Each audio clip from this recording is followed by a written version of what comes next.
Happy July, my friends. It's a new month, so you know what that means. We've got new winners starting the month fresh and clean. This is the free three. I've got three best bets for you in three sports today. Let's get into it. What's up, boys and gals? It's your boy Noble Living back with another DYF Bets video where I'm breaking down my favorite picks and plays of the day as we just try to get to the bag together. We're just trying to get to that money. Now, the month of June is completed for us. We are in the books. We fended off the month of June good. That's what we want to do. Start the momentum strong in the month of July. 6-1 the last 2 days on the channel to end the month of June on Friday. We went 3-1. We cashed on the Yankees money line, the Red Sox Padres first 5 over, and then the Mercury team total over. No sweat bets on all three of those. We were so close to a sweep. Our only loss on Friday coming on Brittany Griner's points. We needed her to get 20. She finished with 18. Hate to see that, part of the game. On Saturday, I gave you guys a short where we went 3-0. 3 sports, 3 winners. I gave it to you. Mets team total, no sweat bet there. Germany corners, got that done. And then the Wings and Storm over, we got that done as well. So 6-1 over the weekend to end the month of June.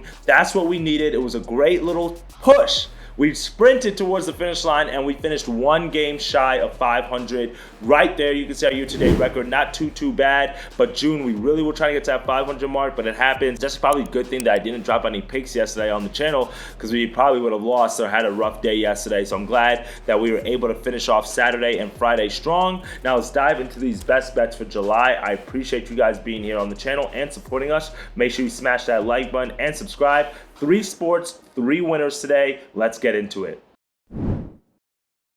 My first best bet of the day. Let's go to the baseball card. Let's go to the baseball game that you guys are probably going to be taking a look at. We're going to the Mets and Nationals. We're not overthinking it. Mets on the money line, minus 105 odds. Now, if you've been a fan of the show, then you guys know why I'm taking the Mets here. I'm also going to look at their team total over like I did on Saturday. And the reason why is because they're facing Mackenzie Gore for the Nationals, and he's a left-handed pitcher. The Mets are the #1 team in baseball right now in isolated power and OPS against left-handed pitching. Over the last month, they've been absolutely on a tear. We even saw that on Saturday when I told you Framber Valdez, the ace for the Astros, is pitching. Take their team total over. They scored like 6 runs, right? So that's why I like the Mets here on the money line. I like the value that we're getting at minus 105. But what I'd really do is like maybe 2-pick split. You would do like a sprinkle on their team total over and then a sprinkle on the money line. That way you just hedge off of the fact that if their bullpen blows the game, because we know how bad their bullpen has been, then you can be able to cover yourself just in case the Nationals win this game outright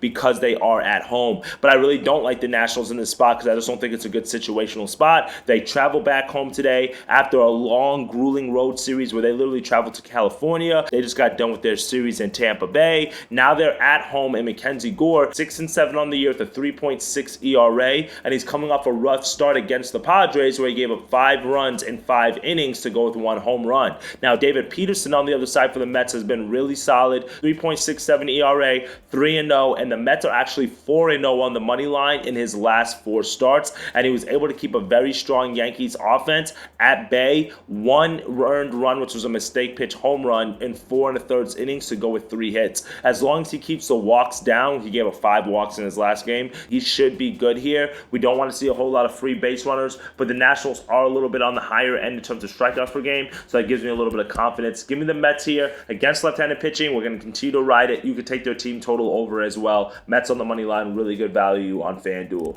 Now, for our second best bet of the day, let's head to the WNBA, and we're going to go with the player prop here as we have 2 late-night games on, and I really like Diana Taurasi tonight to be able to get a few buckets over 14.5 points, minus 125 odds. Now, last night, the Mercury played the Indiana Fever, and they actually lost that game 88-82. They blew like a 15-point lead, but we've seen Taurasi really be able to start to get her rhythm a little bit more on the offensive side. Last game, she had 19 points, and she did not shoot it well on 35% shooting, but she was still able to go over her points line. In her start before that, on Friday against the Sparks, she had 20 points on 63% shooting. She did have a pretty bad game against the Lynx where she had only 7 points, but then against the Liberty, 19 points. So we can see that Taurasi is a player that when she's getting into a rhythm, she can really hit shots, and I think that it helps now that Brittany Griner is back and acclimated into the lineups. It's taking less pressure off of Taurasi, and Taurasi's really their third option on the offensive side because you got Kayla Cooper, who's first, who's averaging about 20 points per game. Then you've got Brittany Griner at number 2, who's averaging about 20 points per game. You can take a look at her points total. I think it's at 19.5 again. I would do that. She literally went over yesterday after she had just went right under the game before that we actually take her on Friday. Friday. And then, like I said, Taurasi, the third scoring option, and still averaging 16.6 points per game.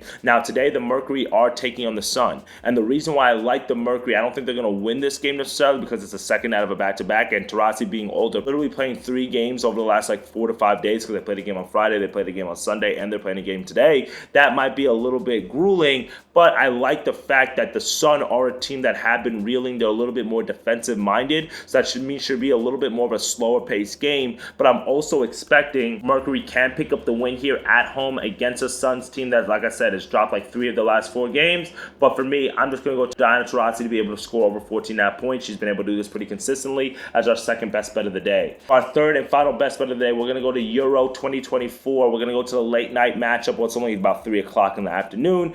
But hey, if you're watching it by this time, then you're going to get this winner. We're going to go with the Portugal and Slovenia matchup, and we're going to go over 10.5 corners, minus 115 odds. So we cashed on the Germany corners on Saturday. I like this as well. Portugal's team total, their corners for their side is about 6.5. That's a little bit too high because it's minus 150 on my book. It's too juiced. But I like both of these combined teams. We'll just go with the combined corners in this one. This is a game, in all honesty, that Slovenia can find themselves actually maybe putting up a fight, and as a result, they could be scaring some people here. They might be able to do what Slovenia did yesterday against England, which is take a quick lead or a stunning lead, and then that's going to force Portugal to play from behind and have to push the tempo. But even if Portugal doesn't play from behind, one thing that we've taken a look at is the fact that there have been a lot of offense on both of these sides, especially for Portugal. Their first matchup of Euro, they won that matchup 2-1 against Czech. In game 2 against Turkey, they won that 3-0, and then they did lose to Georgia in their last start, 0-2, but they had already had the division locked up by then, and they played a lot of the bench players. Even though they shouldn't have lost, it still happens, right? Meanwhile, for Slovenia, they tied with Denmark 1-1,